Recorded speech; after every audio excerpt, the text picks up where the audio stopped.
Coming up on the Mindful Midlife Crisis. I look at it as like a percentage kind of thing. And the changes that I've had across the years is really the internal work and being able to kind of regulate myself. But it doesn't mean that you don't lose your shit. And I tell that to parents because you're right. And this is really weird to me because the first time a parent came to me and said, you must be like this perfect parent. And I started laughing. I was like, what do you mean? That, first of all, that doesn't exist. And ever since that moment, I've been more aware and conscious about putting my flaws, my bad days, my bad moments on social media because I want parents to feel seen and to feel normal. I'm normal, you're normal. We're all going to lose control of our emotions. We're human and I want parents to know that. So yes, I think of all the little moments for me. Part of my journey has been understanding what triggers bigger emotions in me and understanding my nervous system, which came from my science. So the more you can understand your nervous system, you'll understand that there are certain things that trigger you.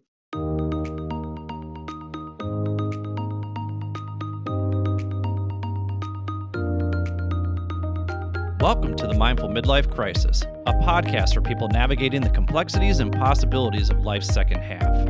I'm your host, Billy Lahr, an educator, personal trainer, meditation teacher, and overthinker who talks to experts who specialize in social and emotional learning, mindfulness, physical and emotional wellness, cultural awareness, finances, communication, relationships, dating, and parenting, all in an effort to help us better reflect, learn, and grow so we can live a more purpose-filled life. Take a deep breath, embrace the present, and journey with me through the Mindful Midlife Crisis.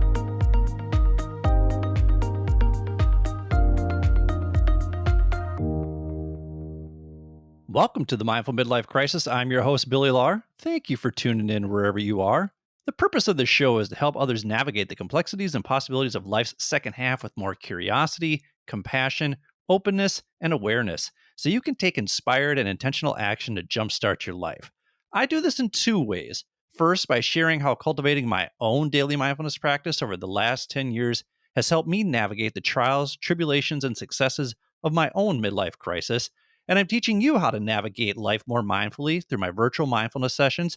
So, if you're interested in learning more about how cultivating your own regular mindfulness practice can help you live with more focus and heightened cognitive flexibility while also managing your stress and anxiety in a much healthier way, visit www.mindfulmidlifecrisis.com and join our Mindful Midlife community. I also provide a platform that gives people the space and permission to share their expertise and life experiences so you can use that information to enhance your life with whatever you find relatable and practical. And remember, this free and useful information is helpful to people of all ages. Wisdom isn't about one's age. Wisdom comes from our ability to reflect, learn, and grow from our own life experiences while also learning from the experiences of others, regardless of what stage of life we are in, because you just never know what life is going to throw at you. So there just might be a conversation or two from past episodes that help you feel better prepared for the challenges you might face in life or that you're facing right now, whether those challenges be your emotional, mental, and or physical health, your relationships with others, including your partner and children, your career, your finances, whatever curveballs life is throwing your way right now. Just know that you are not alone in your experience, and the conversations I'm having here are with people who have been there before or have done the research to help you navigate these situations with more awareness, openness, curiosity, and compassion so you can jumpstart your life. And trust me, I take all of these conversations to heart as well, and I try to apply what I'm learning from these conversations into my own life because my hope is that you can see and hear the growth I'm making so that it inspires you to seek out the connections between our shared experiences so that you too can take intentional and inspired action. If you're looking for some ways to help you better navigate whatever you've got going on in your life from someone who's been through it before, check out some of the other episodes under the Fan Faves tab at www.mindfulmidlifecrisis.com or wherever you get your podcasts. This week's episode focuses on parenting, and you might be thinking, what do you know about parenting, you childless heathen? Nothing. I don't know anything about parenting. That's why I brought on an expert in child development. So if you want to listen to more episodes that focus on parenting, check out our series on the male brain and the female brain. Those are episodes 7 through 9 and episodes 13, 14, and 18. You can also check out episodes 22 and 23 with the boss bae herself, Tandra Rutledge, where she talks about normalizing and prioritizing conversations with our children, as well as raising a child with ADHD, which will line up quite nicely with my upcoming conversation with Jeannie Love, where we talk about adult ADHD. So be sure to give that one a listen as well when that one comes out. You can also check out episode 24 with Shannon Esser Petty about raising a child with special needs. And finally, give episode 76 with Anna Skender a listen, where we discuss how to beautifully co parent with your ex. Also, our guest this week gets a little feisty with some of the parenting advice that's out there. So even though this episode is all about parenting, you may want to earmuff the kids if they are in the car with you. All right, just a fair warning. So with that, let's meet today's guest. Our guest today is Dr. Cindy Hovington, a mom of three with a doctorate degree in neuroscience. She is the founder of Curious Neuron, co-founder of Wondergrade, which is an app you can download on your phone that supports all members of your family through short emotional regulation and mindfulness activities. She is also the host of the Curious Neuron Podcast, which supports parents by offering scientifically backed parenting advice. You can follow her on Instagram at curious_neuron. She is here today to talk about investing in your child's emotional learning. So welcome to the show, Dr. Cindy Hovington. Hey, Billy. Thanks for having me. Absolutely. I just found out that you're from Montreal, Canada. And this whole time I've been living this lie. Yes, That's fantastic. Montreal is very high on my list of cities to visit. It is a beautiful city. I am biased. Obviously, I'm from here, but there's so much to do around here, and the food is great. And the people are, on average, friendly. On average. You don't have that French snootiness that is so reputable for? No, that's the thing. It's the language police that do it for me. That it's a real thing. So as somebody who grew up here with a mom who spoke only English and a dad who spoke only French, I learned both languages. Both are important to me, but the language debate and the language issues here are real. So as long as you're a tourist, you're fine. Okay, that's You can good to speak know. English. That's You good don't get to in know. trouble. Glad to hear, because my Yeah. French is terrible. So, so we always like to have our guests start off with the 10 roles that they play in their life. So what are the 10 roles that you play in your life? That was so fun to do. I haven't really taken the time to think about that, but obviously I'm a mother of 3 kids, and that's my first role. I'm a wife. I'm a neuroscientist. I'm an entrepreneur. I have 2 companies now. Then I didn't know where to go after that. And it's funny because we don't really take the time to continue seeing who we are, but I definitely am a bookworm. I am a music enthusiast. I have always been. Miles Davis was the first CD I ever bought with my own money. It's music is my thing. And then you're listening to music outside. So I'm a nature lover for sure. A bread maker. I love cooking and baking, but bread is my thing. And I wrote Drawn to Water. I mean, anywhere where there's a river, I will grab a book and go sit there. It doesn't matter where it is. If there's water, I am there. So yeah, those are my 10. You know, it's interesting because I like doing this 10 roles activity because it's easy to just rattle off the first 4 roles because those usually come naturally. Usually someone is a Yeah. spouse, usually someone is a parent of some sort, and then they list maybe their roles. But then when you dive deeper into roles 5 through 10, you're like, oh, what is it that I enjoy doing about I had to myself? think. So Yeah. I like asking that question. I think it's a great Yeah. way to get to know people too. And it's fun to see sort of the creative responses right here. And a music enthusiast, I too am a music enthusiast. My first CD was MC Ren's Kiss My Black Ass. So a little bit different style of music than what you listen Yes. to. What are some of your other I favorites in the music world? Yeah, well, I was going to say my first was Miles Davis and my second was one of There you Biggie's go. CDs. There you go. I forget which one it was. And then like Puff Daddy in the days and Mace. So I think for me, people are very confused in terms of like my genre of like music because I have like AC/DC on my list. I have a lot of rap music. I like pop as well. And then I have jazz, like really good jazz music. It depends on the mood and I will listen to just about anything. But I appreciate music so much. And yeah, it's hard to know what is my favorite. Too many. You have an eclectic taste, a well-rounded taste, Exactly. well-versed taste. Excellent. Yes. Excellent. You're drawn to water, and that's actually one of the things that you're looking forward to in the second half of life. If my geography serves me well, Montreal is not surrounded by a body of water, but you have a river that runs through it. When you think about, as you move towards retirement, Do you want to go somewhere where it's Hmm. warmer? Because Canada's not known for its Yes, please. summery weathers, and I'm sure it No. has harsh winters there as well. Do you think about going somewhere warmer where there is a large body of water? Yes, that's definitely what I picture. Yes, you're right. Montreal is very cold. I remember posting about the temperature this winter at one point. It was minus 43 Celsius. And I did the conversion to Fahrenheit. And I think I ended up with like minus 40 something Fahrenheit. And somebody wrote back to me and said, it's wrong. It's impossible. And then they did the conversion online. And they're like, it is? That can be. Like, how are you able to go outside? And there was a warning not to go outside because of how cold it was. Anyways, all this to say, yes, I want to move away from this. And for me, here we're really big on going up north, which is like some sort of cottage area in the forest. And there are lots of rivers here in the province of Quebec. Montreal is actually an island. So we are surrounded by water, but rivers. We use the water. We were able to, you don't really swim in it, but you have boats. But I do want to go where it's hotter. I don't know where yet. My husband's Italian, so he would argue somewhere in Italy, but I don't know where life will take us. But definitely, I need to see water from wherever I'm sitting in my house.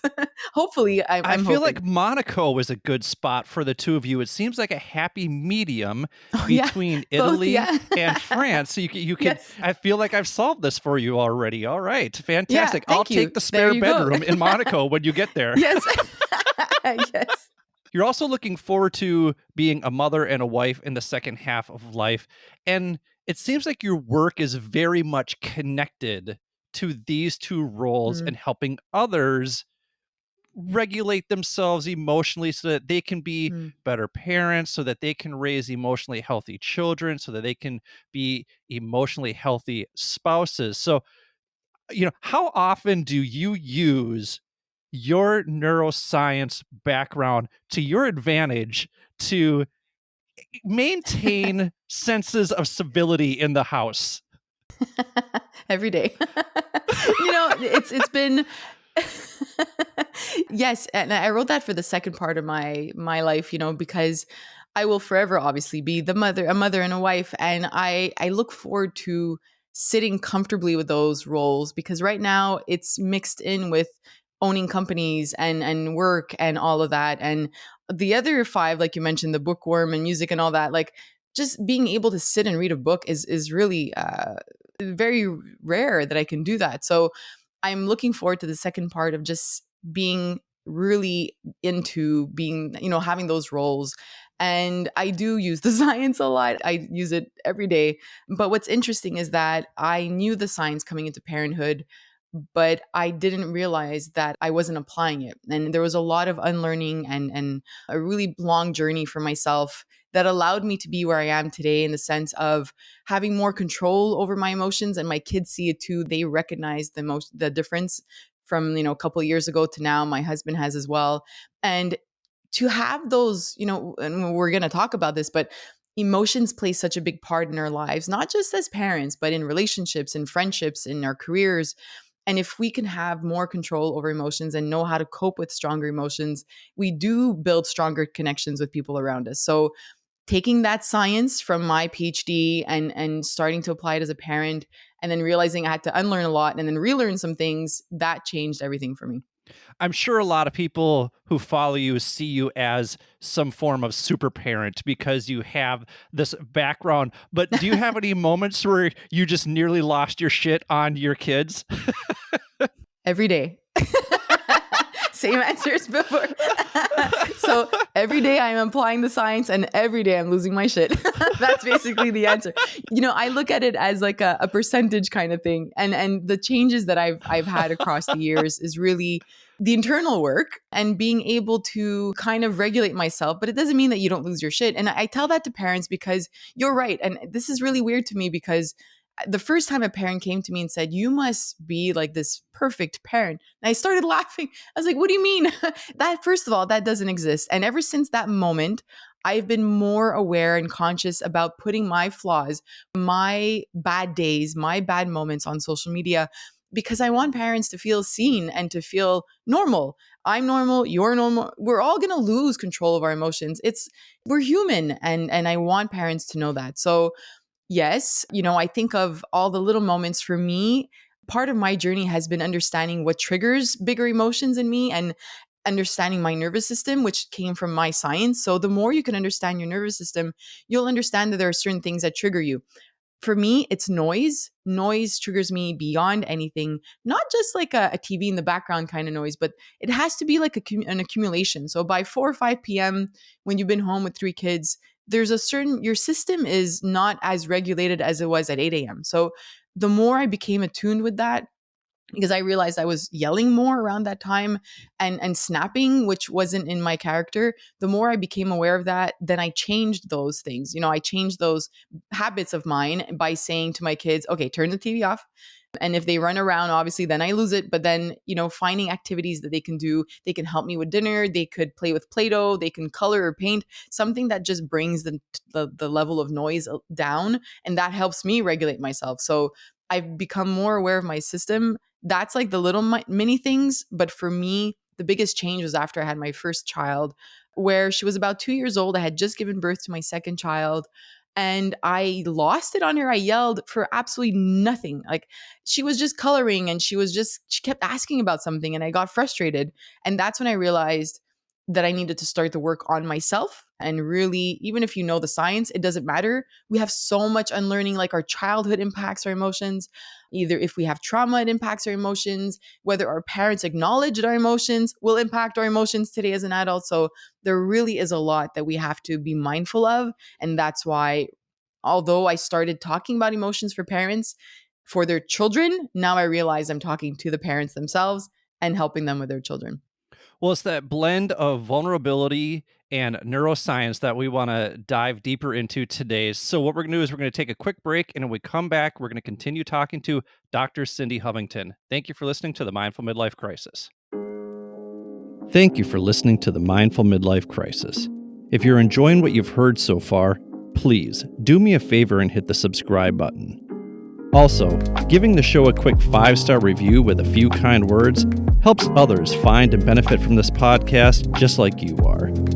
Finally, please spread the wealth of free knowledge and advice in this episode by sharing it with the people in your life who may find this information and my mission to help others live a more purpose-filled life valuable. My hope is that these conversations resonate with others and inspire people to live their best lives. Thanks again. And now, back to the show. Welcome back to the Mindful Midlife Crisis. We're here with Dr. Cindy Hovington. You can find her on Instagram at Curious_Neuron. You can also listen to the Curious Neuron Podcast. And if you're looking for some helpful emotional regulation tools for you and your family, download the Wondergrade app. So I'm not a parent by choice. So I'm in no position to offer advice to parents, although I do because I'm a know-it-all. I'm so happy that you are here. And from what I hear, I mean, and people tell me this all the time, parenting is really hard. Whatever.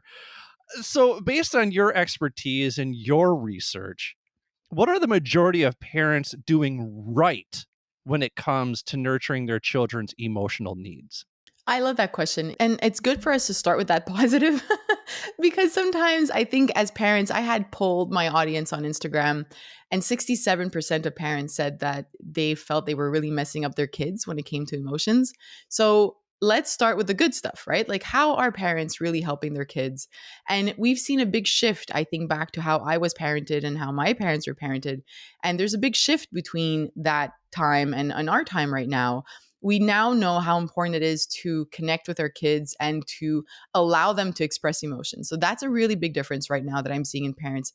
They're aware, both moms and dads are very aware that we have to allow children a space to express emotions and that it's not a bad thing to have negative emotions. We don't want to suppress them. We don't want children to feel shamed about having them. There's more going on in that area. Still working on it. I think as a society, there's still a lot of room for improvement, but definitely a huge shift in that. And a lot of parents are aware of that. When we talked to Christine Chang in episode 56, she mentioned that when it comes to relationships, most of us are just thrown into the world to figure out ourselves unless you're really lucky and your parents were really good in this area, which many of us did not have. And I imagine this applies to Mm, emotional learning as well as a parent. How much of that do you agree with? And where could parents then yeah. get better when it comes to nurturing their child's emotional learning in your experience? When it comes to our emotional intelligence and learning, a lot of it comes from how we were raised and how our parents allowed us to express emotions and the tools they gave us. And like you said, I think a lot of us didn't have the opportunity to express negative emotions or learn how to sit with negative emotions and uncomfortable emotions. And we weren't offered tools because our parents themselves didn't have any tools. The tools were to like buck up and let it go, or there's really nothing to be afraid of, you're just in the dark, just I'm just going to close the door to your room and deal with it, right? Deal with the anxieties that you have. But how, what does dealing look like? Where's the scaffolding, where's the support and the sensitivity towards my emotions? So that's sort of where we were raised in that time. It doesn't mean that we can never learn it. I think that we have to understand that it might be more difficult, and if we start kind of assessing ourselves, and I always tell parents or adults to have some sort of emotional journal. Like, we power through our day and experience many emotions, but how can we become more aware of what is happening in our surrounding and what's triggering stronger emotions in us, both positive and negative, right? So for example, you can have a 5-minute call with a friend and feel so happy after and so relieved that you spoke about your day at work, and something happened with a colleague or your boss, or a stress that you have about a deadline, or a meeting that you have. That 5 minutes could be really impactful on your nervous system and your stress system, which impacts our emotions. So if we can have more awareness around that, I find that we can work towards better or healthier emotional coping skills. And just to go back to your question, so there's this model called the tripartite model of parental socialization. And basically, it says that there are three really important things in a child's early life: how a parent models emotional regulation and how they cope with emotions. The second one is the parent's parenting style. So, are they balancing warmth and sensitivity towards the child and their needs? And are they balancing this with boundaries and limits? Because both are extremely important. And then the third one is, how are the adults in the child's immediate environment? So whether that's their home with two parents, or a parent and a grandparent, or whoever's in that home, how are the adults in their immediate environment modeling, regulating their emotions when they're communicating together? Those three factors will influence how that child, when they grow up and they have their first job and the colleagues and a boss and then relationships, and then have their own kids. Those three things are really impactful on that child's skills. So again, if we think back to our childhood, many of us didn't have any of those three growing up. So that means that now as adults, we really have to kind of step back and assess ourselves when we're in a relationship. Are we telling our partner that we're fine when we're not, right? Are we suppressing our emotions and ruminating on them? Are we stuck with these negative emotions, going to bed still thinking about it? What should I have said differently in that conversation that really upset me, but I didn't say anything? Like, are we struggling with setting boundaries? Are we struggling with, like, there's so much around that.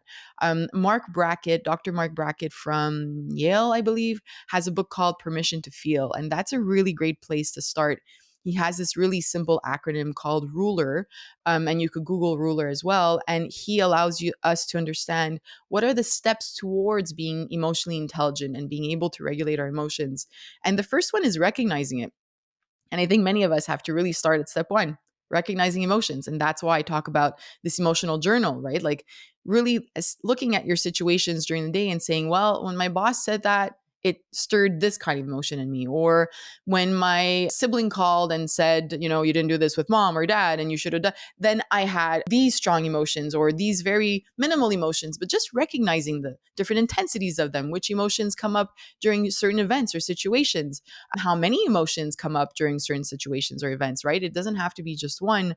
It's really the first important part, because then when we're in a relationship or with our kids, we can at least start labeling and recognizing these emotions within us. Yes, when my child says this or ignores me, I have really big emotions on that.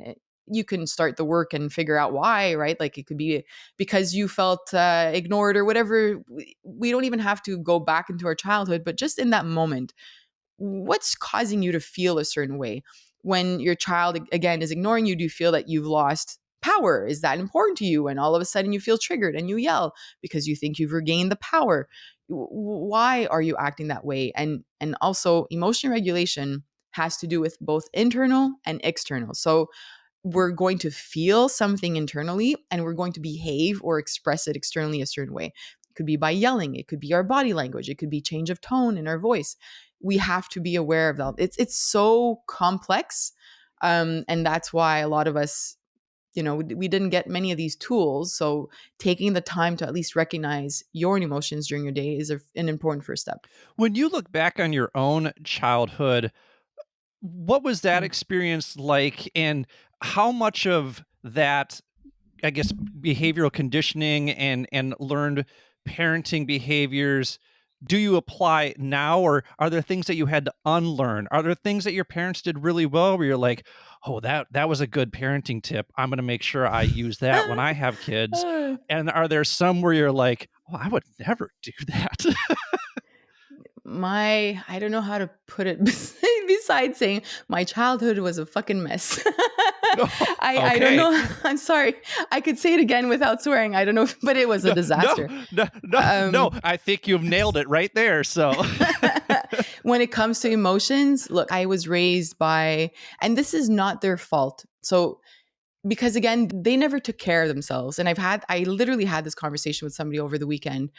My mom never had the space to express her emotions and never had the space to learn how to express emotions, which led to me not being able to express emotions from a very young age throughout that.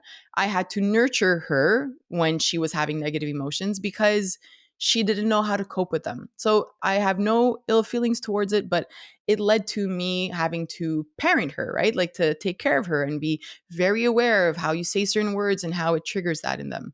My father wasn't mentally well. He drank a lot and left when I was 10, never saw him again. So that was a different story. So they also fought a lot. I never saw a connection between them. So it was a really difficult childhood because emotions were all over the place, right? Emotions were every single day, but not being able to express them. And that led to, again, even if I went into this field as a neuroscientist, I became a parent and realized only at that moment when I yelled at my 2-year-old daughter that although I had told myself when I was pregnant, I will never be like my parents, I will never do any of that, shit. And then your daughter's only 2 and just like grabbing crayons and throwing them on the floor, whatever it was, and you lose it, you're like, oh, I have zero capability of controlling my own emotions. And that's when it hits you. So you can tell yourself you're never going to yell. And I even have a lot of parents that come to me and say, I'm just yelling every day, but I take deep breaths and nothing happens. And I yell the next day or I yell in 2 minutes. It's because there's a lot of work that goes into it. I think it is important that we go back to our childhood, just like I did. I had therapy. I started really taking the time to assess myself. And that's what made a big difference. We cannot power through the rest of our lives without thinking about how our own emotions impact those around us. Whether you're somebody who internalizes and says you're always fine, or you're somebody who explodes all the time and externalizes emotions through behavior like that, it's going to have an impact on the people around you. And that's what's important. So it's really being aware of that. So yeah, in terms of emotions, I had a okay childhood in all, but when it comes to emotions, it was a bit of a disaster. And it's because my parents never put the work into working on themselves, which is another difference, right? In today's society, I think we're really taking the time and we're realizing that we need to do the work on ourselves, and emotions is a big part of that. do you get pushback from the tough love community? Yeah. Yes. I do a lot. I do. And I'm okay with that because change takes time. And I'm also okay with that because I approach it the way that I approach everything in my life, which is through curiosity and compassion. And a lot of that community will have reasons for doing the way that they do. I had a really interesting conversation with somebody a couple weeks ago who said, Cindy, everything you talk about, I can't apply. I'm a single mom. I'm living in this community in Philadelphia or it was in the city maybe of Philadelphia, where she said it was really violent and very hard to find childcare. So you often leave your child with neighbors and they might be arguing, kids hear gunshots very regularly. And she said, I listen to what you're telling me, and I know that's going to have an impact on their emotions and their development, but I don't have another way, right? So that's why whenever somebody tells me that that they're doing it a certain way, I approach it with curiosity and compassion, because I haven't walked a mile in their shoes. So yes, there's pushback, but something I have to be adamant about is the child, their brain development and their emotional well-being. And I stand by the fact that there's a lot of research that shows us that any type of spanking or any type of authoritarian parenting, which is the old way of doing things, but still present in our society, I stand by the fact that research is very strong on that it will have an impact on the child in some sort of way. And the argument I get back, or the sort of reply I usually get when I say that, is, but I was, spanked or, shamed or whatever it was, and I'm a doctor today. So what do you have to say to that? And my response to that is, there's no research saying that you can't become a doctor after being spanked. But how do you handle your emotions? How are your relationships? Do you internalize? Do you externalize? Do you yell at your child? And to me, a parent who is spanking is a sign that you're not regulating your emotions, right? It's very easy for a child to say or do something where you want to lose your shit as an adult, even with a partner. But are you able to take that breath and say, hold on a minute, this moment is causing me lots of anger, I need to step away from it, I need to come back to it in a couple minutes? Or why is this moment causing me so much anger?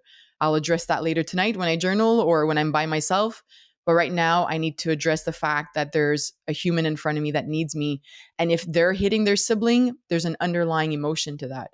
If they're throwing things, there's an underlying emotion to that. Every behavior, especially in a very young child, and I would argue in adults too, has some sort of underlying emotion, whether it's anger or shame or not feeling seen or some sort of need that they have. There are underlying emotions. So if we can, as a society, if we can start seeing it that way, then maybe we can change things a little bit more towards that. You touched on nature versus nurture a little bit. So we're going to come back to that Mm-hmm. towards the end of the episode here.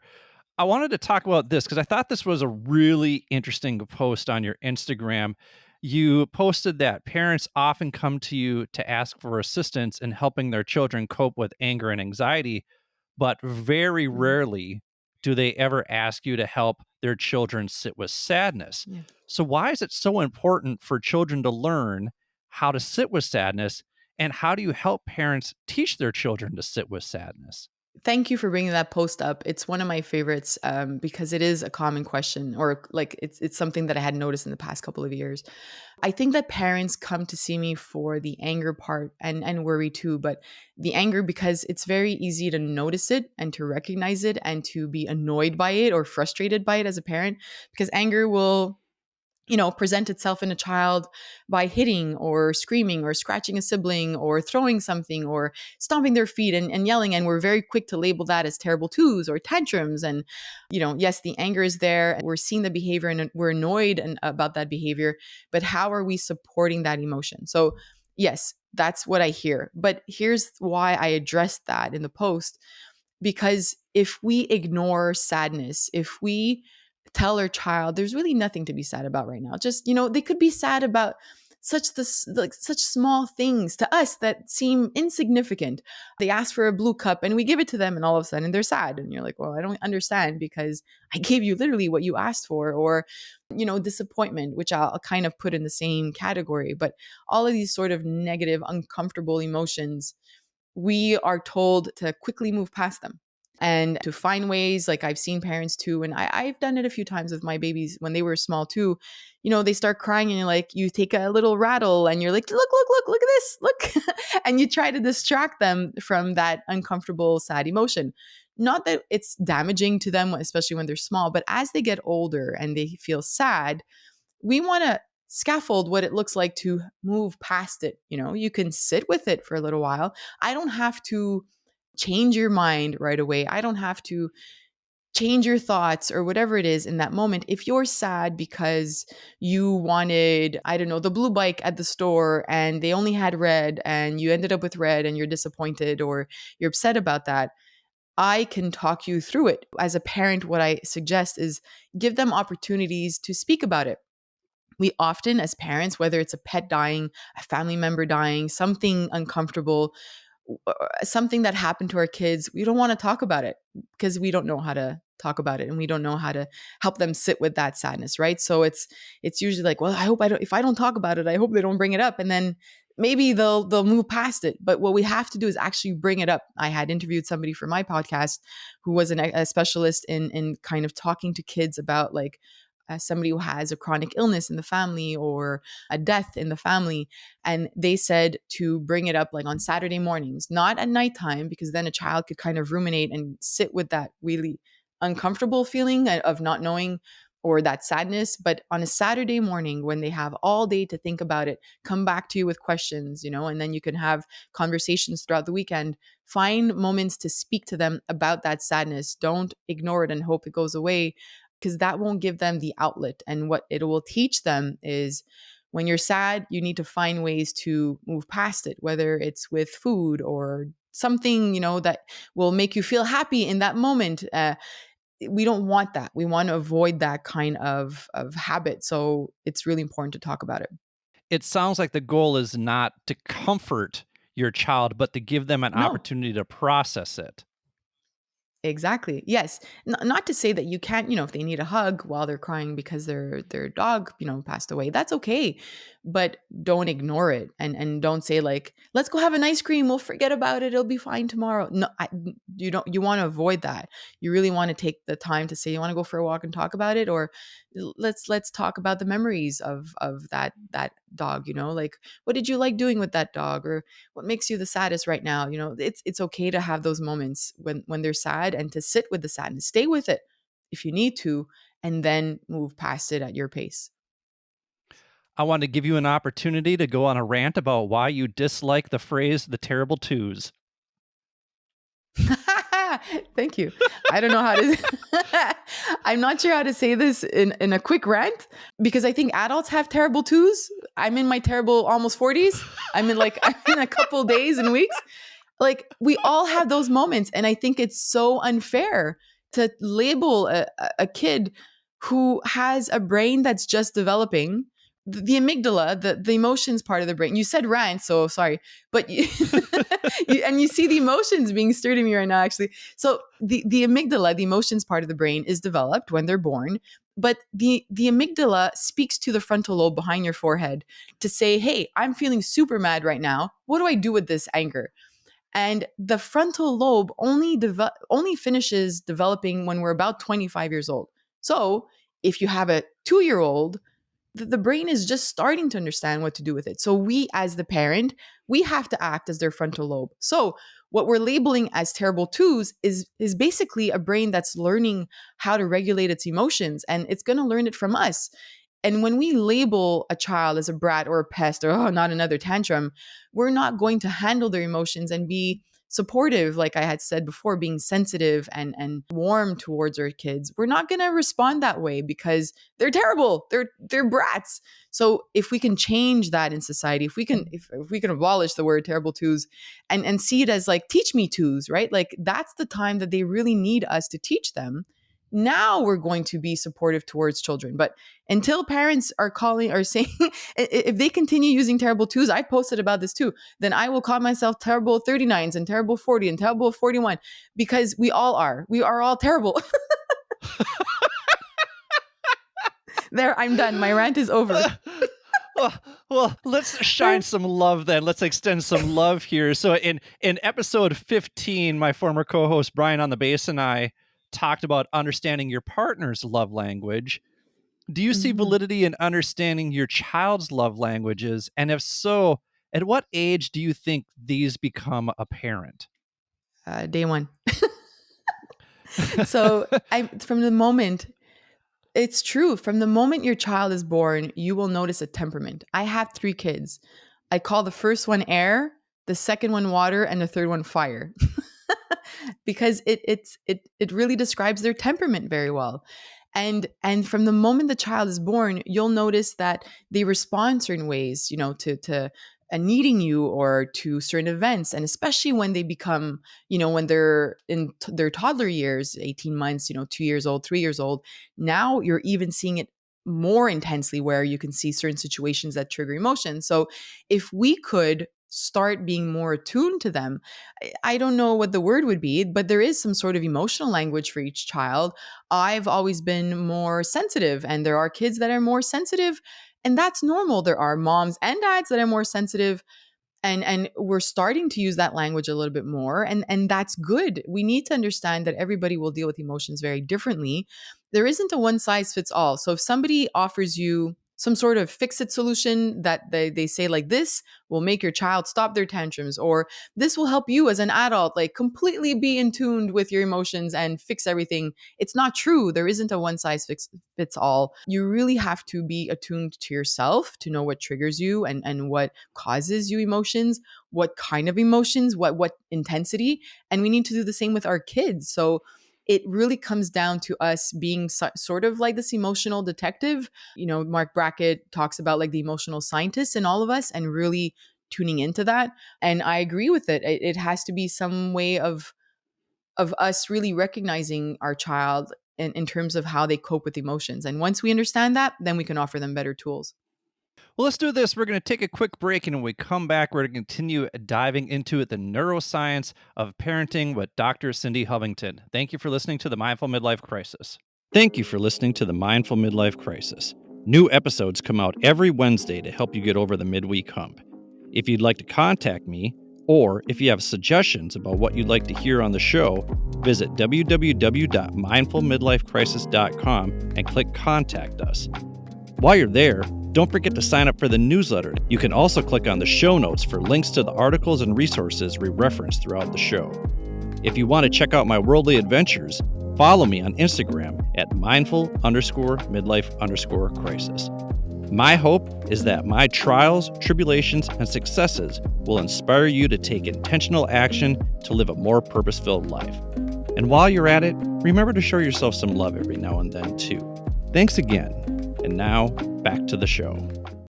Welcome back to the Mindful Midlife Crisis. We're here with Dr. Cindy Hovington, a fired up Dr. Cindy Hovington, if I do say so myself. You can find her on Instagram at Curious_Neuron. You can also listen to the Curious Neuron Podcast. And if you're looking for some helpful emotional regulation tools for you and your family, download the Wondergrade app. So I'm curious, Brian on the Bass and I did this whole series on the male brain and the female brain. People can go back to that. I think it's like episodes 7 through 9, and then episodes 13 through, I don't know, like 9, 7, 18, whatever. You guys can go back and take a look.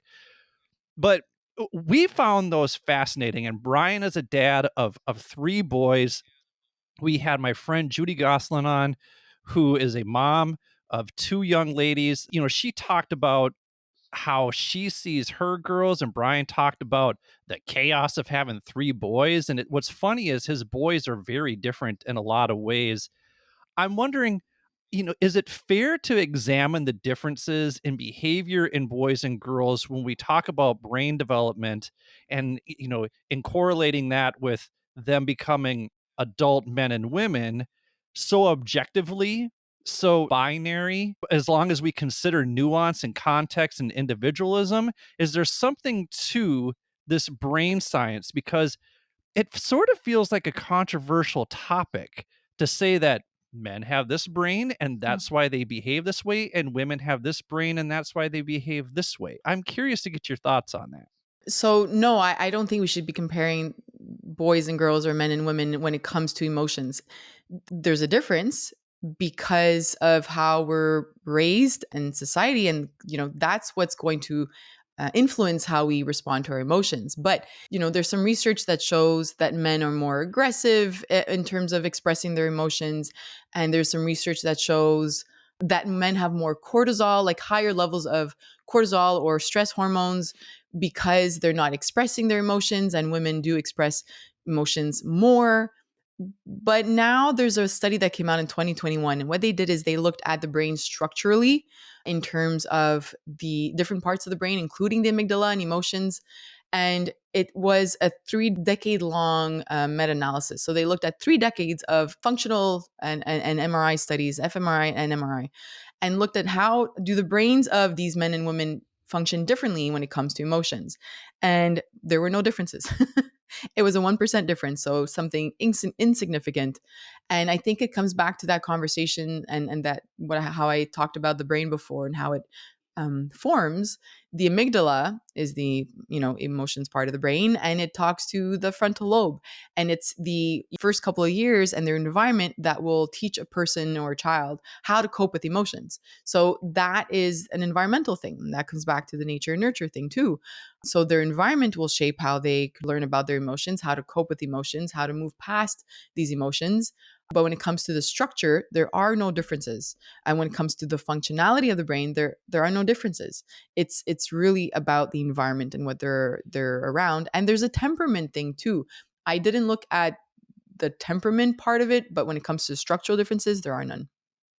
What about the biological differences? It almost sounds like you're saying Dr. Brisendine's research is outdated and inaccurate. Am I reading that right? From this study, that was the most recent one that I could find in 2021, and I can share the link with you and your listeners as well. Yes, that sort of is an outdated way of thinking. However, I wouldn't. So again, because there are many ways that we can look at it, this was a structural difference. There are no structural differences. But yes, I think that, like I said before, there are studies that talk about like aggressive behavior being higher in men, cortisol levels being higher in men. So when you look at these types of studies, there are differences. And I think Mark Brackett talks about differences in his book too. That's why I wanted to do a bit of a dive and look at the recent studies and what they're saying. And structurally, there are no differences.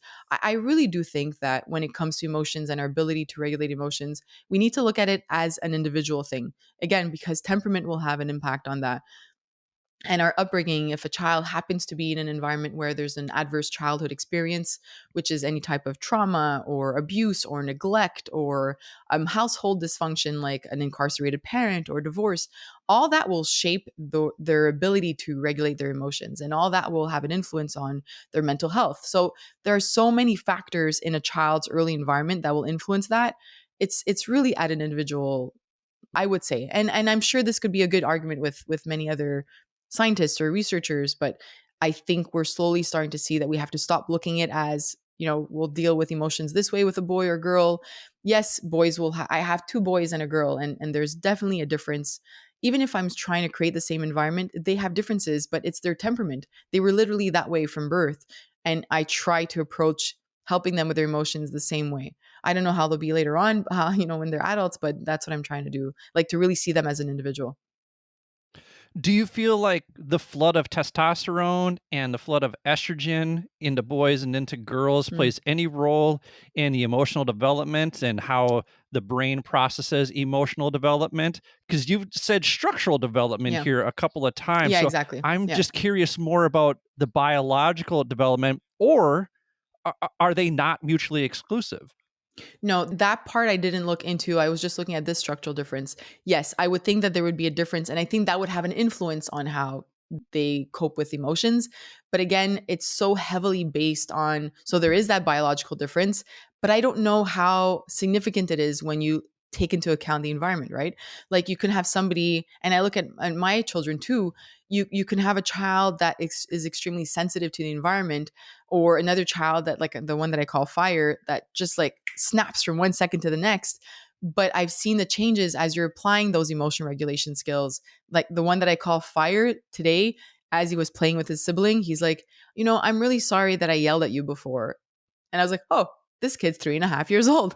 That's really Oh, cool. wow. So just to say that there are possibilities of, because the environment plays such a big role, you can have that child who's a boy, who's aggressive, who's, biologically for whatever reason. But I think there are ways to shape that environment to help them be able to regulate emotions in their own way. That's healthy. When we talk about young men, particularly Scott Galloway is now on the forefront of talking about the perils of young men and young boys with regards to how mental health is communicated to them and how it's having Mm, an impact on them in larger society.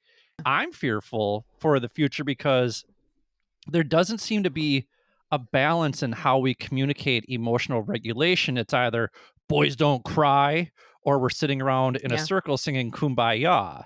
So when we're Yes. teaching young Yeah. boys social emotional skills, I think about our guest from episode 81, Ed Lattimore. He has a tweet that goes something like, I'd rather be a warrior in the garden than the gardener in the war.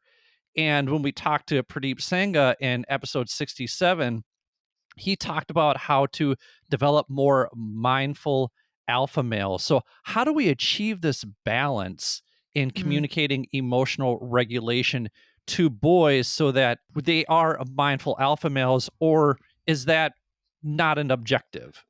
No, that's really important. And you're right about the mental health piece. Part of what I do with Curious Neuron and Wondergrade is try to turn the conversation a little bit more to dads because it is something that we need to talk about. I've had a lot of dads reach out who are struggling with their mental health or even had postpartum depression or anxiety that went unrecognized, and they're alone in this journey and they have to be the strong one in the relationship. They feel one dad said that he never expressed what he was going through mentally because he felt bad. His wife was also going through postpartum depression and he just felt like he had no right to experience it. So we need to have more of these conversations because there are a lot of men out there, including, like I said, my own upbringing and my dad, who, was clearly not well. We have to have these conversations more for dads and men. So yes, part of that conversation is making sure that we create a safe emotional space for them. Many dads that I've spoken with did not have an emotionally safe space to say, "Hey, I'm sad," or "I'm really mad at my mom or dad right now," like to say it to them because that was perceived as wrong, or "How dare you be sad? Don't be a baby, don't be a wuss." And we need to really get rid of that language, especially around boys or girls both, but obviously if this is more prominent in boys right now and men, we need to figure out how to create that emotionally safe space for them. I love that you painted that contrast of like the kumbaya or like the fighter kind of thing, because there was a dad, I was giving a workshop here in Montreal and I spoke about modeling emotions to your child, and that it's okay and important for you to say, "I'm really overwhelmed right now," for obviously whatever your reason is, make sure that it's developmentally appropriate. But having moments where you say, "I'm really frustrated with whatever it is," or "I'm feeling sad because something happened," and again, developmentally appropriate. But this dad raised his hand and said, "I understand what you're trying to say, but aren't I the authoritarian person in my child's life? Why would I model a weakness?" And that marked me. It kind of like I took a second to respond to that, but my answer was showing that you struggle with coping with emotions or that you are feeling something makes you human, not weak, not less than. It makes you human. And I think we need to see it that way, and again be aware of how many dads were raised and the environment that they were raised in, and how many dads have trauma, some sort of trauma that they will not express or share with us, and it's externalized as behavioral or aggressive emotions. It's more easy, it's easier to express it that way than to deal with some pain, right? So we have to create safe spaces for them, and it even comes out in relationships, and if somebody never wants to share emotions and they're not comfortable with that, we see it as something wrong with us, but we might not see it as they never had that emotionally safe space, and they might not know how to ask for that emotionally safe space. So we have to continue having the conversation around emotions, which goes back again to that journal, right? Whether you're in a relationship, whether you have kids or you don't, whether you're a grandparent. I have grandparents that reach out to me very often saying, "I don't know, I didn't create that emotionally safe space for my own kids. I want to make sure that I do that for my grandkids." So it's really important that we continue having this conversation. What do you see as the biggest threat to a child's emotional development these days? And what do you see as the biggest enhancer of a child's emotional development? And what can we do to limit one while also making the other one more accessible? I would say the biggest threat to a child's emotional development is a parent refusing to have insight or take time to work on themselves and understand how they deal with emotions.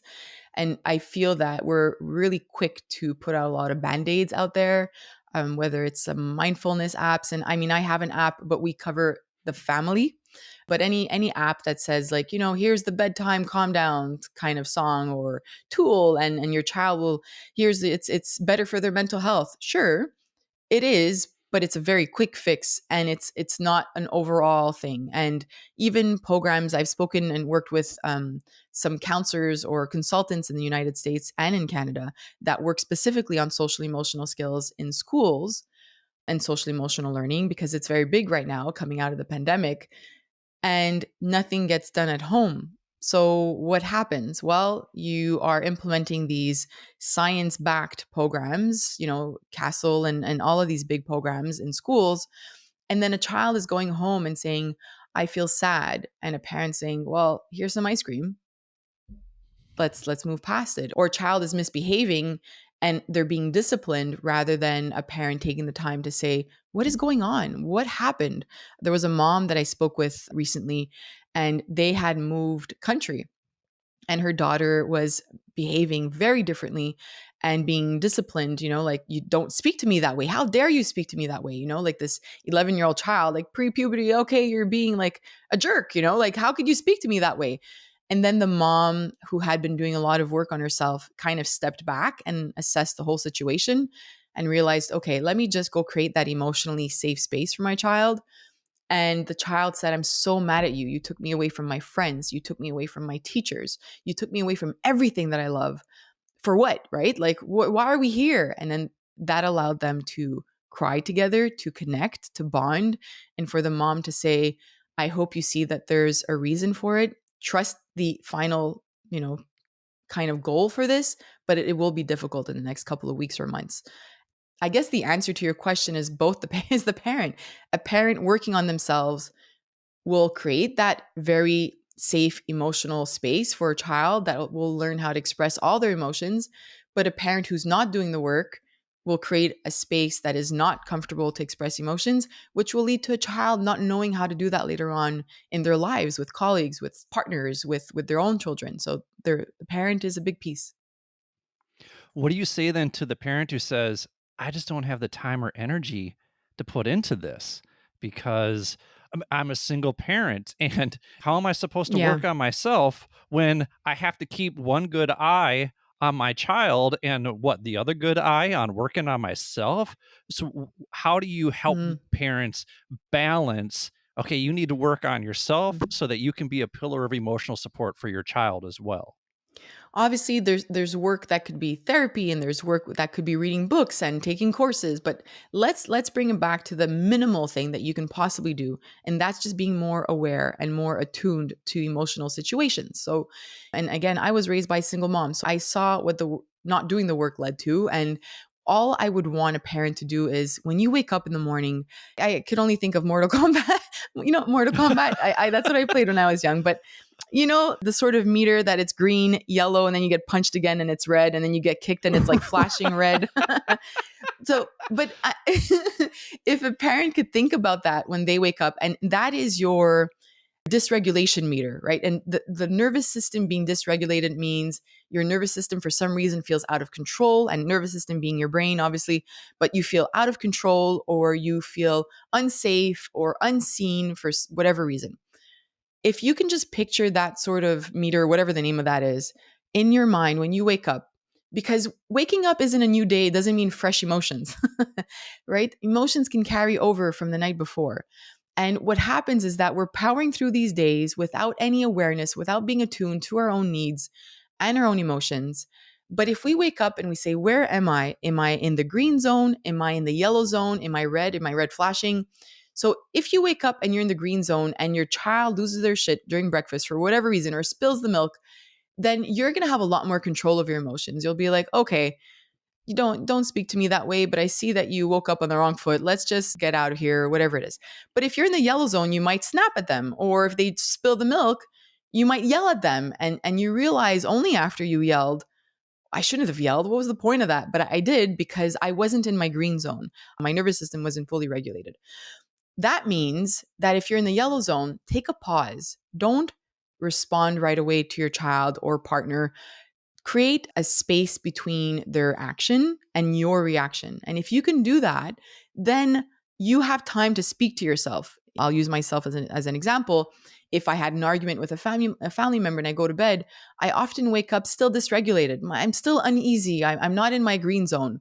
So if my partner says something, or I thought there was milk and there's no milk in the fridge, and now my kids are like, but I want cereal today. So I'll remind myself, Cindy, you're in the yellow zone. Take a breath. There's almond milk, if they want, or whatever. There's solutions, there's toast, there's whatever, anything else. But instead of just saying, there's no milk, leave me alone. What can I do? That's how I would respond if I didn't take that pause. But if I take that pause, I could remind myself, I'm not fully regulated. It's okay. It's not their fault. They just want milk and they don't understand, that there's no milk or whatever it is, and respond differently. Just that will have a huge impact, not only on how you respond to people around you, but on how people respond to you as well, whether it's your child, your partner, or a colleague. You won't snap as often, or, you'll be more regulated. If that's the minimum that you can do, I'm happy with that. I find the shower to actually be a great space to do that emotional check-in, that emotional inventory, That's a good one. because it's probably the 5 minutes of your day where you actually get to be by yourself. And again, not a parent, so I don't know. Maybe if you're a single parent, you have the child. If it's a baby, if it's an infant, maybe you bring them into the bathroom with you. I don't know how that all works, but Yeah. and nor do I ever want to find out. But I feel You're like never alone. that shower is your 5 minutes to do that emotional check-in, to be like, okay, where am I at to start my day? And if I'm at level green, if I'm at level yellow, if I'm at level red, if I'm at level red, what is it that I need to regulate my emotions so that I don't unleash the fury on somebody? I used to do this all the time when I was teaching.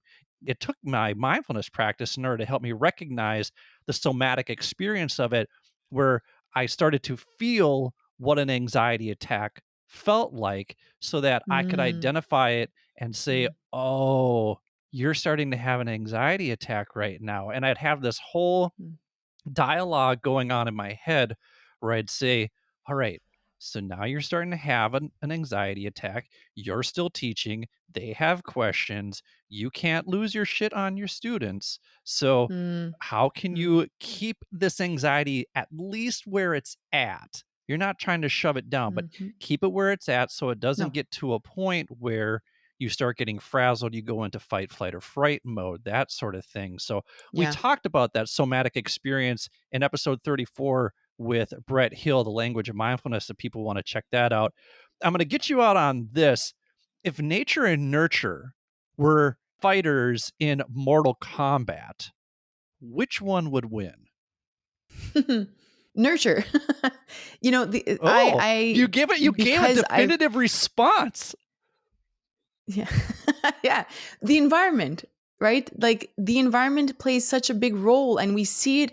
I'm going to use trauma as an example.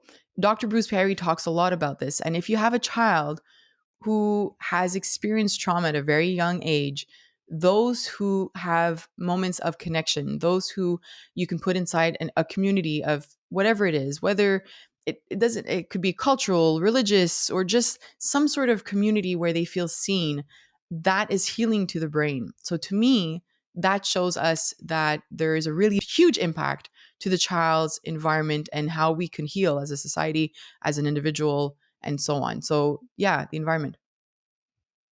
Wow. That seems to fly in the face of the pull yourself up from the bootstraps crowd. Yeah. Yes. It's really a huge part, and I stand by that. Well, Dr. Cindy Hovington, this has been a really fun and fascinating conversation. I'm glad I got you fired up at some points here. It was fun to see that personality come out of you, and I just had a lot of fun. Thank you for joining me. I'd love to have you back on. I think there are parents out there who would love to have you on too. And if you're out there and you enjoyed this conversation, you need to check out these apps. Can you talk about the Wondergrade app, please? Yes. So that's a company that I became part of last year. And we've created this character called Ollie. And I think most of us kind of search for this nurturing kind of being or thing when it comes to our emotions, right? Like feeling seen. So we've created this character that really helps kids. It's more than just breathing or mindfulness. There is that part because that's a big part of emotion regulation. But Wondergrade helps parents teach their child how to regulate emotions. And because we're helping parents teach their child, it means there's a part where the child learns how to do it, and there's a part where the parent learns how to speak to their child, how to cope with their own emotions as parents. We really want to look at the whole picture when it comes to emotion regulation skills. So there's a lot going on right now within the company, and I'm excited about the next year. So somebody who's curious about it, if you follow us, then we'll be sharing all those big milestones with you. Excellent. Thank you so much for joining me today. I really appreciate it. Thank you. I had a lot of fun.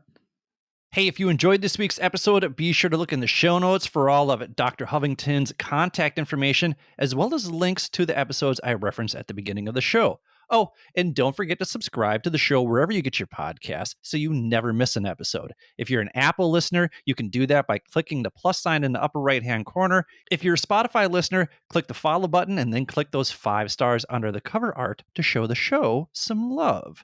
If you're looking for free resources that will help you live with more curiosity, openness, compassion, and awareness, go to www.mindfulmidlifecrisis.com and join our Mindful Midlife community. Finally, I know Dr. Hovington and I would greatly appreciate it if you would share this episode with the people in your life who may find value in her expertise and life experiences. Remember, the purpose of this show is to help you navigate the complexities and possibilities of life's second half, and I hope this conversation provides some insight that will help you reflect, learn, and grow so you can jumpstart your life. So for Dr. Hovington, this is Billy. Thank you for listening to the Mindful Midlife Crisis. May you feel happy, healthy, and loved. Take care, friends. Thank you for taking the time to listen to the Mindful Midlife Crisis podcast. We hope you enjoyed this week's episode. If this episode resonates with you, please share it with your family and friends. We will do our best to put out new content every Wednesday to get you over the midweek hump.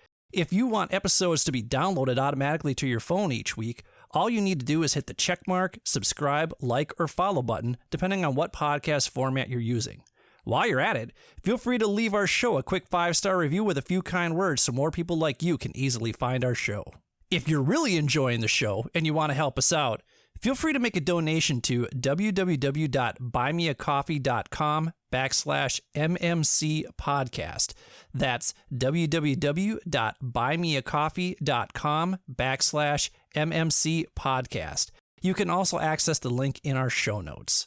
We use the money from these donations to pay whatever expenses we incur from producing the show, but ultimately, we record this show for you. So if you keep listening, we'll keep recording and releasing new episodes each week regardless. If you'd like to contact us, or if you have suggestions about what you'd like us to discuss on future episodes, feel free to email us at mindfulmidlifecrisis@gmail.com or follow us on Instagram at mindful_midlife_crisis. Be sure to check out the show notes for links to the articles and resources we reference throughout the show. Thanks again for listening. May you feel happy, healthy, and loved.